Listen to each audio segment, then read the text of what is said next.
আজ আমরা বানাবো খুবই সুস্বাদু লাউয়ের কোফতা। চলুন শুরু করি। প্রথমে লাউটা ভালো করে ধুয়ে এর খোসা ছাড়িয়ে নেব। এরপর লাউটাকে ছোট ছোট টুকরো করে একটা গ্রেটারের সাহায্যে ভালো করে গ্রেট করে নেব।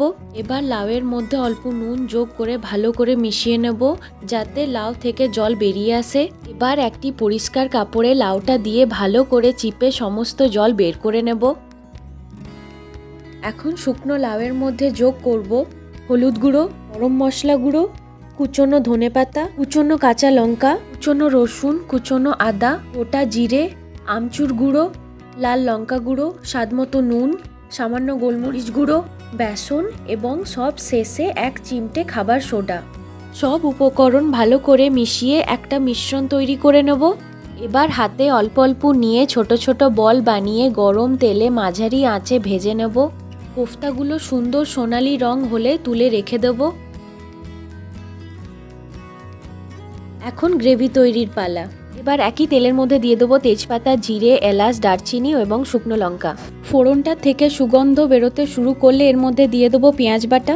মাঝারি আঁচে পেঁয়াজটা ভালো করে ভাজবো। এবার এর মধ্যে দিয়ে দেবো আদা রসুন বাটা এবং আরও কিছুটা কষিয়ে নেবো যাতে মশলার কাঁচা গন্ধ চলে যায়। এরপর দিয়ে দেবো হলুদ গুঁড়ো, লাল লঙ্কা গুঁড়ো, জিরে গুঁড়ো আর ধনে গুঁড়ো। সব মশলা ভালো করে মিশিয়ে সামান্য জল যোগ করে মশলাটা সুন্দর করে কষিয়ে নেব। মশলা যখন ঘন হয়ে তেল ছাড়তে শুরু করবে তখন এর মধ্যে দেব টমেটো পেস্ট। আর কিছুক্ষণ ভালো করে নাড়াচাড়া করে দিয়ে দেব বিট নুন। এরপর যোগ করব কাজু বাদামের পেস্ট এবং মাঝারি আঁচে কিছুক্ষণ রান্না করব যতক্ষণ না গ্রেভিটা মসৃণ ক্রিমি হয়ে ওঠে আর উপর দিয়ে তেল ভেসে ওঠে।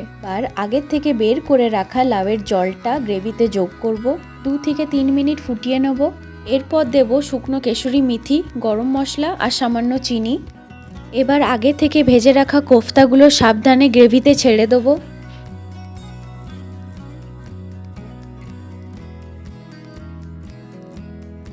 সব শেষে উপরে কুচনো ধনেপাতা ছড়িয়ে দিলেই আমাদের গরম গরম সুস্বাদু লাউয়ের কোফতা একদম রেডি।